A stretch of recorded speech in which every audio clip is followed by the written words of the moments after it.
Hi friends, welcome to my kitchen table. I'm going to open up to Acts chapter 12 today. This is one of my favorite stories in the Bible.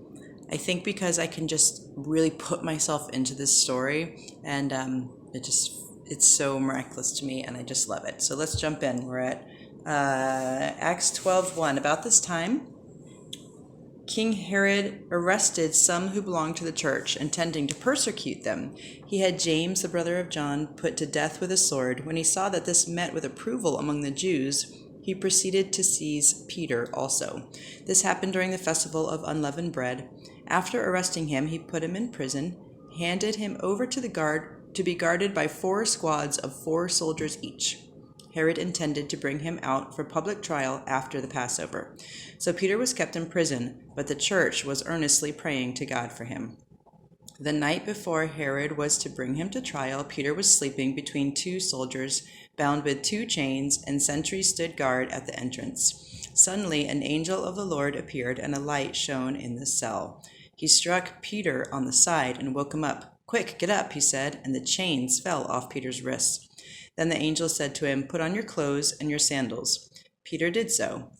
"Wrap your cloak around you and follow me," the angel told him.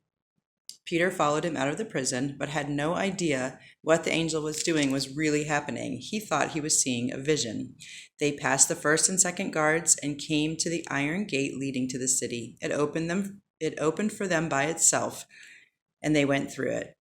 When they had walked the length of one street, suddenly the angel left him. Then Peter came to himself and said, "Now I know without a doubt that the Lord has sent his angel and rescued me from Herod's clutches and from everything the Jewish people were hoping would happen."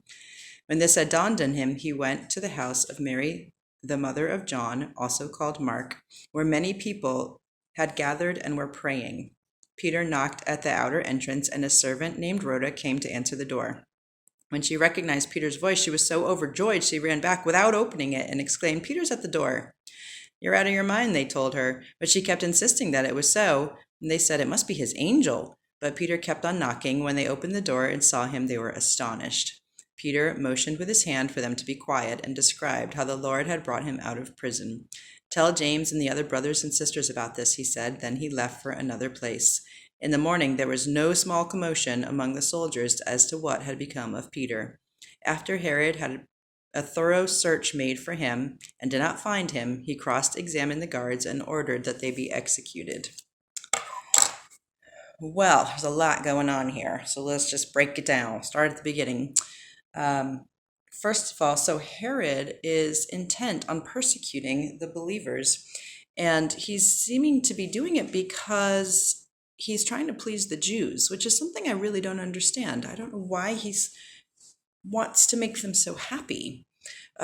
He's a Roman leader over them, but for some reason they must have been making his life hard, and whatever he was doing was making them happy, which was making him happy. So he killed the apostle James and took Peter as well. It was during this Jewish holiday, the festival, and the festival of unleavened bread, which follows the Passover. And his intent was just to leave him in prison until the public trial because he wanted to make sure the Jews were present to observe whatever he was going to do to Peter. It's really sad. Peter was mega guarded in this situation. It says the 16 guards, right? The 4.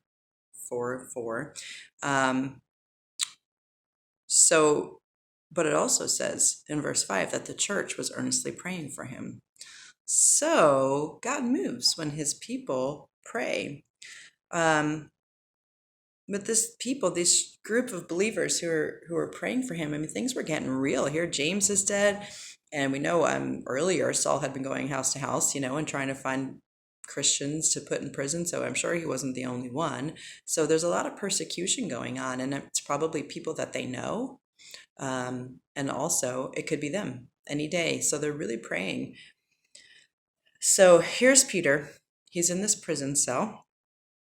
He's got 2 chains wrapped around him on his hands, on his arms. He's got guards on either side that it doesn't say, but he's probably chained to the guards.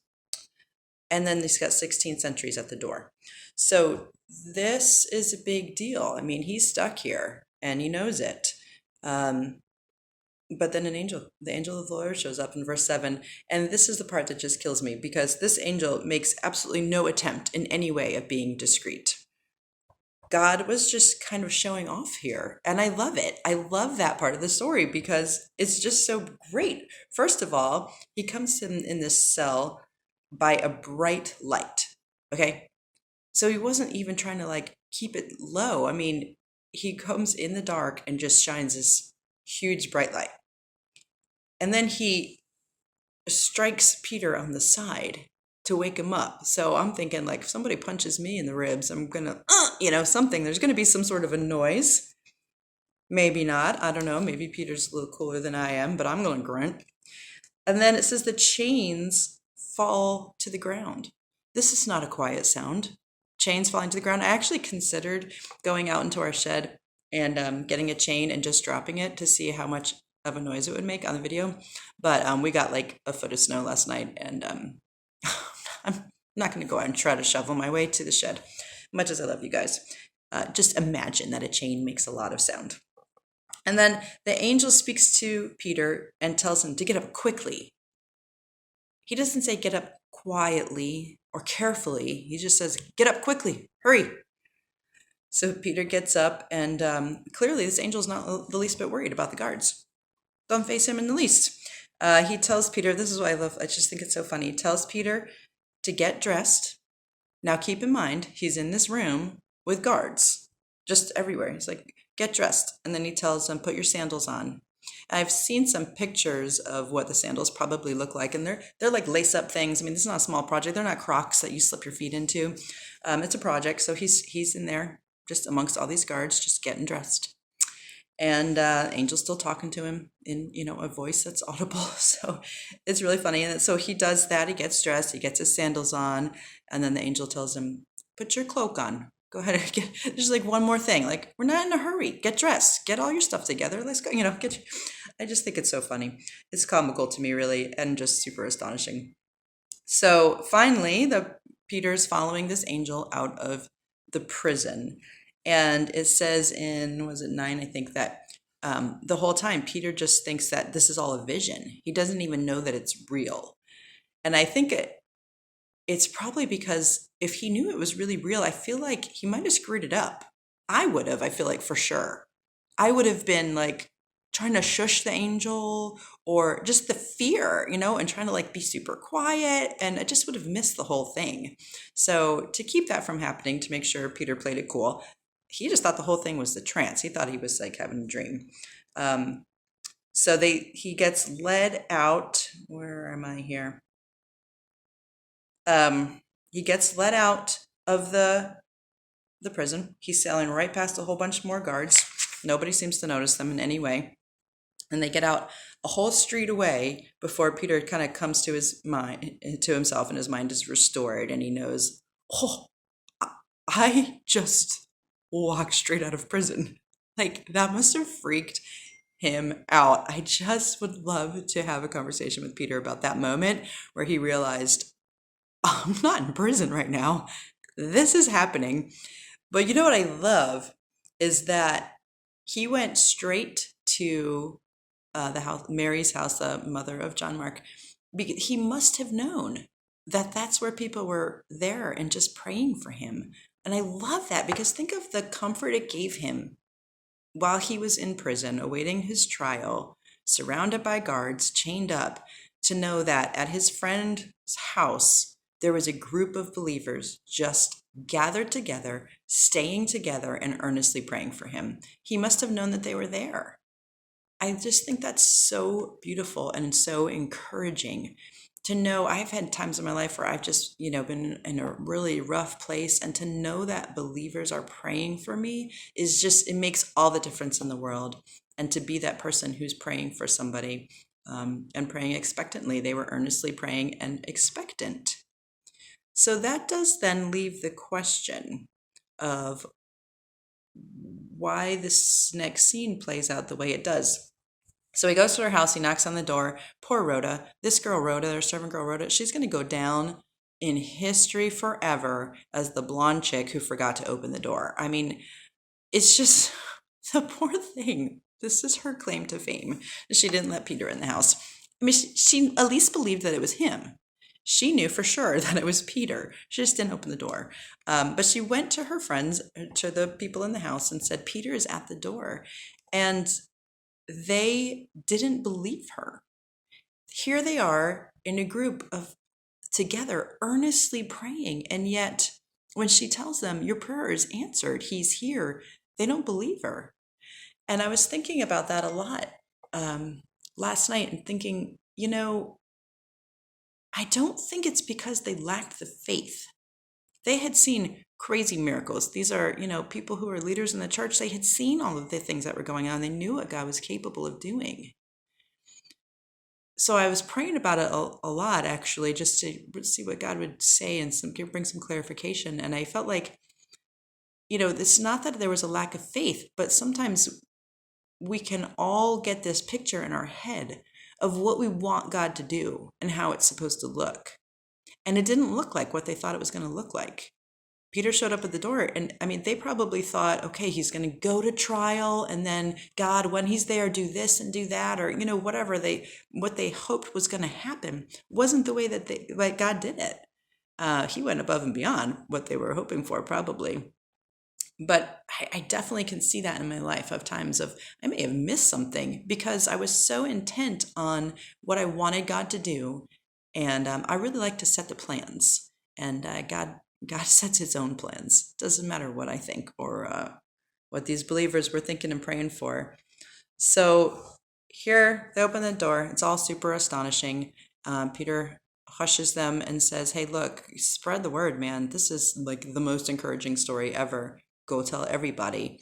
And then, he's not so crazy as to stick around. He goes and moves on. Doesn't stop preaching. Doesn't stop getting himself into trouble. But he leaves this area at the very least.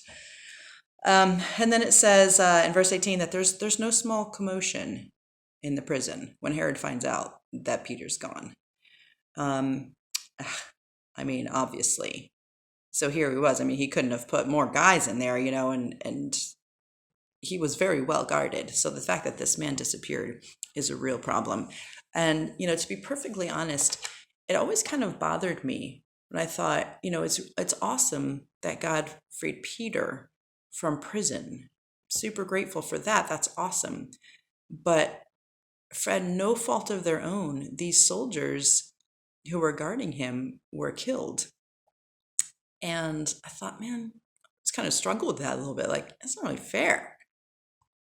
They didn't do anything wrong. God blinded them and kept them in a deep sleep or whatever. I don't know what it was, however Peter was able to escape. But I was thinking about it, and it says that Herod made a very thorough search into the story. And he should have seen the hand of God. And he didn't. Or he did and he didn't care. So the fact that these men died wasn't because that's what God wanted for them. It's because Herod was a wicked, wicked, evil man. And the God's fingerprints were all over this situation. There was no missing it. You could not have missed it. He, I'm sure, interrogated each one of these men and really looked into the situation. He saw the chains, the whole thing. But it didn't change him or persuade him in any way to turn his heart toward the Lord. And it's really a terrible situation. It's really a shame. But not to end on a downer note, but that is how the passage ends. So I hope that there's encouragement here for you. God is capable of doing amazing things. And I know there's people in my life that I'm praying for that are in spiritual prisons. And I just think, oh man, Lord, how are you going to rescue this person? And God can do whatever he wants.